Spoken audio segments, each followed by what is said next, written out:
Kian. Assalamualaikum warahmatullahi wabarakatuh. Halo teman-teman, perkenalkan nama saya Bima Saputra. Di sini saya akan menjelaskan tentang pasar monopoli. Pertama akan saya jelaskan tentang pengertian pasar monopoli. Dalam segi bahasa, kata monopoli berasal dari kata mono yang artinya satu dan poli yang artinya penjual. Dengan demikian, pasar monopoli didefinisikan sebagai suatu bentuk pasar yang di dalamnya hanya terdapat satu penjual yang menguasai penawaran suatu barang, yang tidak mempunyai substitusi atau pengganti yang dekat. Hal ini merupakan kebalikan dari pasar persaingan sempurna. Perusahaan pada pasar monopoli dapat menentukan harga secara utuh tanpa adanya persaingan dengan perusahaan lainnya. Sebagai penentu harga atau price maker, seorang monopolis dapat menaikkan harga dengan cara mengurangi jumlah produknya. Namun, ketika berhadapan dengan banyak pembeli, penjual juga memiliki keterbatasan dalam penetapan harga. Jika penempatan harga terlalu mahal, maka orang akan menunda pembelian atau mengganti produk tersebut dengan barang substitusi. Contohnya, penggunaan listrik dari PLN dapat mengganti listrik dengan gas alam sebagai pemanas. Kemudian ada konsep pasar monopoli. Pasar monopoli timbul akibat adanya praktek monopoli, yaitu pemusatan kekuatan ekonomi oleh satu pelaku usaha atau penjual yang mengakibatkan dikuasainya produksi dan atau pemasaran atas barang dan jasa tertentu sehingga menimbulkan persaingan usaha tidak sehat dan dapat merugikan kepentingan umum. Walau di pasar monopoli penjual tidak memiliki saingan, belum tentu ia dapat memperoleh keuntungan yang besar. Hal ini mungkin saja terjadi bila biaya produksi berada di atas harga pasar. Sehingga kurva permintaan yang ada di monopoli sama dengan kurva permintaan pasar, di mana pada kurva permintaan pasar, kurva penerimaan rata-rata dan kurva penerimaan marginal dapat ditentukan. Bagi perusahaan monopolis, kurva penerimaan rata-rata dan kurva penerimaan marginal dapat ditentukan. Bagi perusahaan monopoli, kurva penerimaan rata-rata dan kurva penerimaan marginal dapat ditentukan. Bagi perusahaan monopoli, kurva penerimaan marginal lebih rendah dari harga karena penjual harus menurunkan harga dengan tujuan barangnya dapat terjual. Pada saat sekarang perusahaan yang 100% bersifat monopoli jarang ditemui.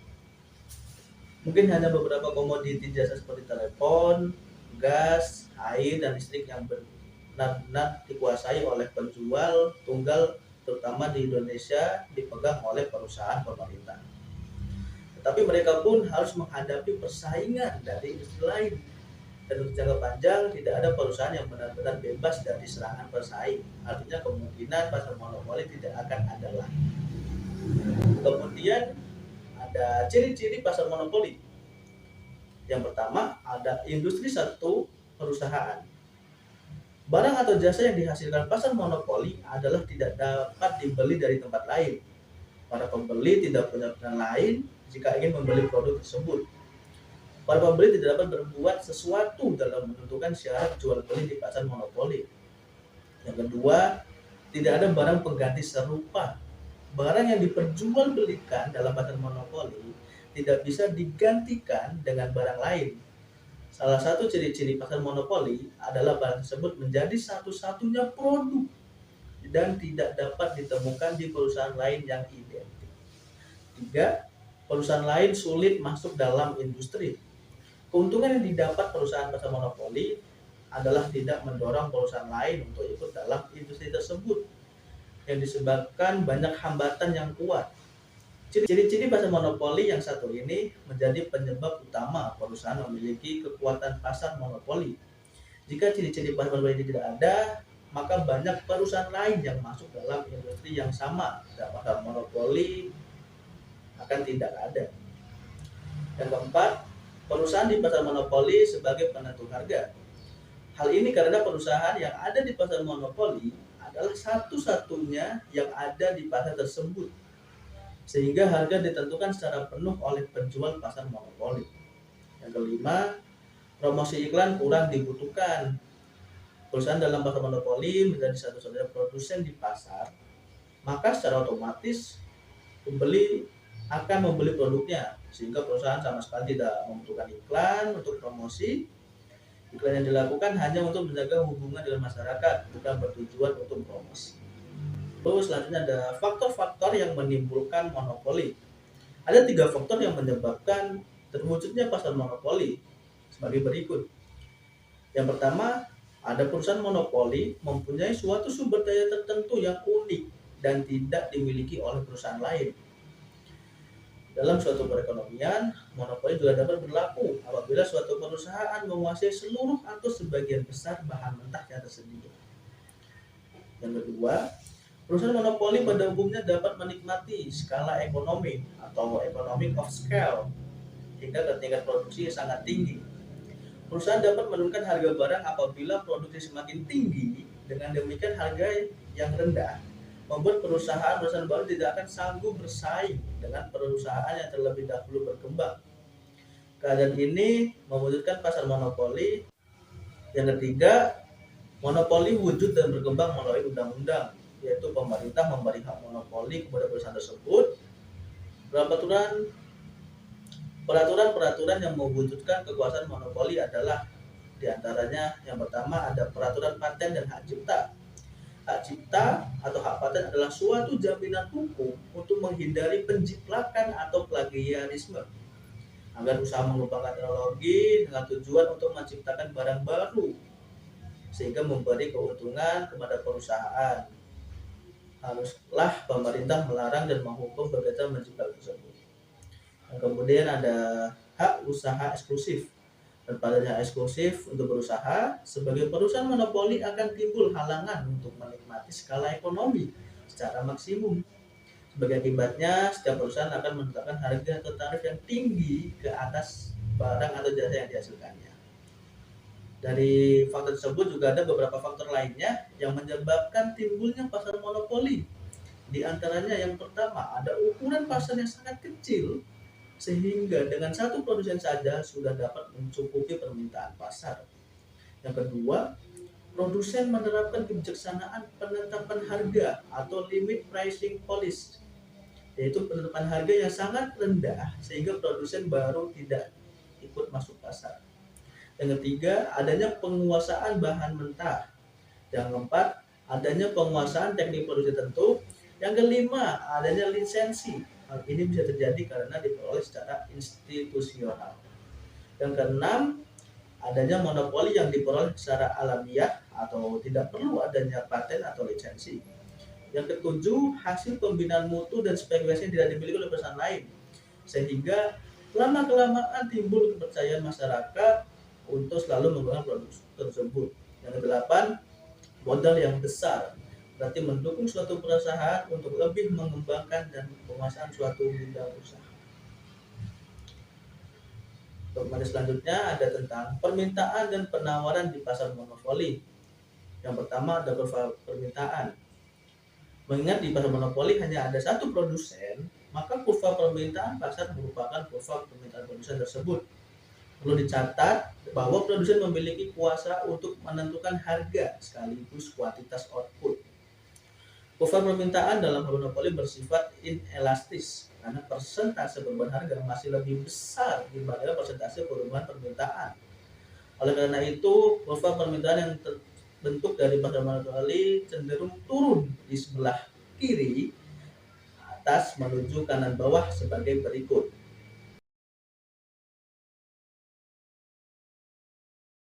Mengapa bentuk kurva permintaan menurun? Karena semakin banyak kuantitas output yang dijual produsen, harga output atau unit akan semakin berkurang. Kurva permintaan yang menurun itu jugalah yang menunjukkan mengapa marginal revenue rate atau MR produsen monopoli selalu di bawah harga output. Karena di dalam pasar hanya ada satu perusahaan, maka permintaan atas perusahaan juga merupakan permintaan pasar atau industri. Permintaan marginal di pasar monopoli lebih kecil dari harga jual, dan besarnya TR sangat bergantung pada besarnya elastisitas harga.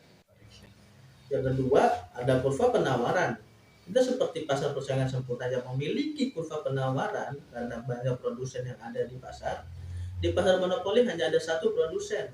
Artinya, kurva penawaran di pasar monopoli hanya berwujud satu titik di mana marginal cost atau MC sama dengan marginal revenue atau MR.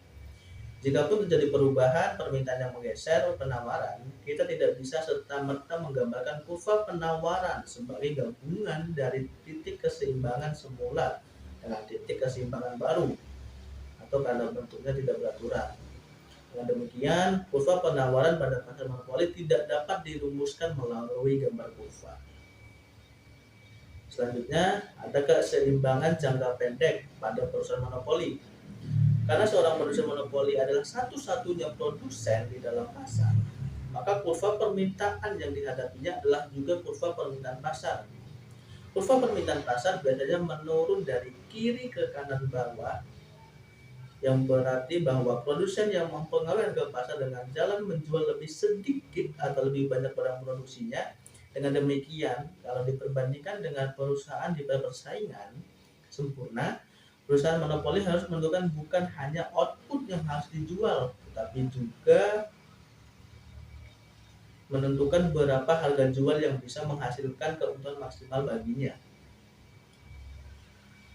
Perbedaan lain dalam pasar persaingan sempurna adalah bahwa dalam monopoli, equilibrium perusahaan adalah juga equilibrium pasar. Berikut gambar kurva keseimbangan jangka pendek perusahaan monopoli. Nah, berdasarkan gambar tersebut, keuntungan maksimal akan tercapai saat MR berpotongan dengan MC dengan tingkat output Q aksen, luas daerah laba adalah ACBP. Jika perusahaan berproduksi di Q1, laba yang didapat belum maksimal karena MR lebih besar daripada MC. Dan jika berproduksi lebih dari Q, misal di Q2, maka yang terjadi justru laba yang didapatkan menurun karena MR lebih kecil daripada MC. Perusahaan monopoli juga bisa saja menderita rugi, namun kerugiannya minimum karena masih bertingkat output di mana MR sama dengan MC. Dapat naik atau turun tergantung pada kekuatan permintaan penawaran. Apabila harga diterima produsen dalam persaingan sempurna di atas kurva biaya rata-rata, maka produsen akan mendapatkan keuntungan sebesar selisih antara kurva dikurangi kurva MR dikali jumlah produksi.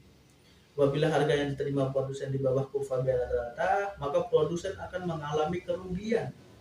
Seberapa jauh produsen dapat meminimumkan kerugian agar terus dapat berproduksi dan di titik mana produsen sudah harus menutup usahanya akan dijelaskan berikut ini. Produsen dapat meminimumkan kerugian dan dapat terus produksi apabila perpotongan MR dan MC terjadi di antara kurva AC dan AVC. Atau kata lain, perpotongan kurva MR dan kurva MC terjadi di bawah kurva AC, tetapi masih di atas kurva AVC. Perhatikan gambar berikut. Gambar kerugian minimum pada perusahaan monopoli. Berdasarkan gambar tersebut, besar TR yang diterima perusahaan terluas bidang 0P dikali 0Q, sedangkan peserta TC adalah 0 AC dikali 0 Q. Oleh karena itu, TC lebih besar daripada TR. Perusahaan menderita kerugian minimum sebesar 0 AC dikali 0 Q dikurangi 0 P dikali 0 Q sama dengan PAC SL. Selanjutnya ada materi tentang keseimbangan jangka panjang pada perusahaan monopoli. Mengingat hambatan yang besar untuk perusahaan lain masuk ke monopoli, maka perusahaan monopoli mampu menikmati laba supernormal baik dalam jangka pendek maupun jangka panjang. Agar tidak tergantikan, maka perusahaan monopoli harus secara periodik melakukan berbagai riset dan pengembangan untuk bisa berinovasi dan adaptasi kecanggihan teknologi terbaru. Apakah perusahaan monopoli akan selalu aman untuk jangka panjang? Jika dalam jangka pendek, perusahaan monopoli mengalami kerugian, maka dalam jangka panjang tidak cukup aman. Apabila kerugiannya minimum, artinya AVC lebih besar daripada P, untuk sementara perusahaan masih bisa beroperasi karena AFC masih bisa ditutupi. Namun, untuk bisa mempertahankan eksistensinya dalam jangka panjang, maka perusahaan harus memperoleh laba. Cara yang paling efektif adalah dengan menurunkan AC. Dengan tindakan ini, perusahaan akan memperoleh laba. Materi berikutnya ada tentang memaksimalkan keuntungan di pasar monopoli. Maksimalisasi keuntungan dalam pasar monopoli juga dapat dijelaskan dengan dua pendekatan, yaitu pendekatan total dan pendekatan marginal. Dalam pendekatan total, maksimalisasi keuntungan sama halnya dengan keadaan yang telah dijelaskan dalam pasar persaingan murni. Perbedaannya, kalau dalam pasar persaingan sempurna, penerimaan total adalah bentuk garis lurus diagonal dari suku origin ke kanan atas karena asumsi harga adalah datum. Maka dalam pasar monopoli, seorang monopolis dapat menentukan harga dan output yang akan dijualnya di pasar. Bentuk kurva TR pada pasar monopoli bukan merupakan garis lurus, tapi berbentuk U terbalik. Artinya, tingkat output yang keuntungannya total monopolis akan mencapai maksimum adalah lebih kecil dari tingkat output di mana TR pasar persaingan murni mencapai maksimum. Adapun syarat-syarat yang memungkinkan perusahaan monopoli melakukan diskriminasi harga adalah sebagai berikut. Yang pertama, barang tidak dapat dipindahkan dari satu pasar ke pasar lain. Yang kedua, sifat barang yang mudah dijual dengan harga yang berbeda. Yang ketiga, sifat permintaan dan elastisitas permintaan di masing-masing pasar berbeda. Yang keempat, kebijakan diskriminasi harga tidak memerlukan biaya yang melebihi tambahan keuntungan dari kebijakan tersebut. Karena jika melebihi, maka kebijakan diskriminasi harga tidak ada manfaatnya atau untuk memaksimalkan keuntungan. 5. Produsen dapat mengeksploitasi beberapa sikap tidak rasional konsumen. Misalnya, menjual barang yang sama namun dengan packaging yang berbeda atau dengan harga yang berbeda pada daerah pertemuan yang berbeda. Berikut contoh-contoh kebijakan diskriminasi harga dalam pasar monopoli. Yang pertama, ada kebijakan diskriminasi harga oleh perusahaan monopoli pemerintahan. Perusahaan listrik negara misalnya menggunakan tarif yang berbeda untuk listrik yang dipakai rumah tangga dan yang dipakai perusahaan. Yang kedua, kebijakan diskriminasi harga oleh jasa-jasa profesional. Contohnya dokter spesialis, guru les privat, dan ahli hukum. Biasanya mereka mempunyai tarif yang fleksibel. Kepada orang yang relatif tak mampu, mereka mengenakan tarif yang rendah. Sedangkan kepada orang yang kaya, tarifnya ditinggikan. Yang ketiga, kebijakan diskriminasi harga di pasar internasional. Harga penjualan ke luar negeri pada umumnya lebih rendah karena di pasaran internasional terdapat banyak saingan. Dan untuk mempertinggi kemampuannya, perusahaan perlu menaikkan harga hingga ke tingkat yang serendah mungkin. Monopoli dari pemerintah atau monopoli bailout yang terjadi karena produk yang dijual menyangkut hajat hidup orang banyak. Monopoli secara alamiah atau monopoli by nature, misalnya karena perusahaan tersebut berada di lokasi yang sangat strategis dengan sumber daya yang digunakan sehingga mereka menguasai sumber daya tersebut. Monopoli by nature juga biasanya terjadi secara alamiah, misalnya karena iklim atau letak geografis dari perusahaan tersebut sehingga menjadikan perusahaan tersebut sebagai pasar satu-satunya. Monopoli yang terjadi karena hak paten alias kekayaan intelektual atau monopoli by license. Tidak ada satupun individu lain yang boleh menggunakan karena memiliki hak cipta. Secara praktis, perusahaan tersebut pun menjadi pasar monopoli. Contoh dari monopoli by license adalah Microsoft Office. Monopoli pasar juga dapat terjadi jika perusahaan tersebut memiliki spesialisasi khusus yang tidak dikuasai oleh perusahaan manapun. Pasar monopoli dapat terjadi karena modal yang sangat besar. Perusahaan tersebut pun akan membeli kompetitor sehingga tidak ada lagi kompetitor yang tersisa di pasaran. Perusahaan bisa memonopoli pasar jika memiliki teknologi yang tidak dimiliki oleh perusahaan lain. Hal ini menjadi nilai plus yang juga bisa menyingkirkan semua pesaingnya. Pasar monopoli dapat terjadi jika perusahaan sudah menjadi sangat besar sehingga tidak hanya memproduksi produk yang telah ada, namun perusahaan tersebut juga sudah menguasai hulu ke hilir dalam hal bahan baku hingga pengemasan. Dalam monopoli juga dapat menemukan biaya sosial.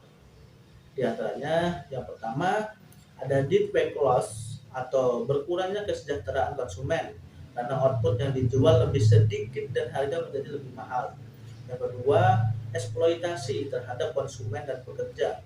Konsumen membayar pada harga yang lebih tinggi dari MC. belanja dibayar lebih rendah dari tingkat harga P atau TR yang diterima oleh perusahaan. Yang ketiga, memburuknya kondisi makroekonomi nasional. Hal ini karena tidak seluruh faktor produksi dipakai sehingga terjadi pengangguran. Yang keempat, memperburuknya kondisi perekonomian internasional. Hal ini akibat politik dumping yang menjual dengan harga lebih rendah dibandingkan di negaranya sendiri dengan tujuan untuk menghancurkan pasar di negara lain. Oleh karena itu, perlu pengaturan atau adanya regulasi monopoli oleh pemerintah. Di antaranya, yang pertama ada membuat UU anti monopoli, kemudian penyertaan saham pemerintah sebagai bagian terbesar dari perusahaan BUMN. Lalu ada pengaturan harga atau price regulation, misal selling price pada harga maksimal di mana P sama dengan MC. Perusahaan akan diberi sanksi jika P lebih besar daripada MC. Yang terakhir kemudian ada pemberlakuan pajak nominal per unit atau pajak penjualan. Hal ini mengarahkan masyarakat untuk membeli barang-barang yang dianggap penting saja. Nah, dari materi-materi yang telah sampaikan, kesimpulan yang dapat diambil dari materi pasar monopoli adalah pasar monopoli adalah kumpulan jumlah pembeli dan penjual yang mempunyai karakteristik tertentu. Di dalam pasar tersebut hanya terdapat satu penjual dan satu produk, baik barang atau jasa, yang tidak mempunyai alternatif produk pengganti atau barang substitusi. Ciri-ciri pasar monopoli antara lainnya adalah industri satu perusahaan, tidak mempunyai barang pengganti yang mirip, tidak dapat kemungkinan untuk masuk ke dalam industri, dapat mempengaruhi penentuan harga, promosi iklan yang diperlukan. Faktor-faktor yang menimbulkan monopoli antara lain, perusahaan monopoli memiliki suatu sumber daya yang unik dan tidak dimiliki oleh perusahaan lain. Perusahaan monopoli pada umumnya dapat menikmati skala ekonomi atau economic of scale hingga ketinggian produksi yang sangat tinggi. Monopoli wujud dan berkembang melalui undang-undang, yaitu pemerintah memberi hak monopoli kepada perusahaan tersebut. Dan ciri dan faktor-faktor tersebut dapat disebutkan bahwa monopoli cenderung dapat memperburuk distribusi pendapatan dalam masyarakat. Baik, terima kasih kepada teman-teman sekalian yang telah menonton video saya. Assalamualaikum warahmatullahi wabarakatuh. Sampai jumpa di lain waktu.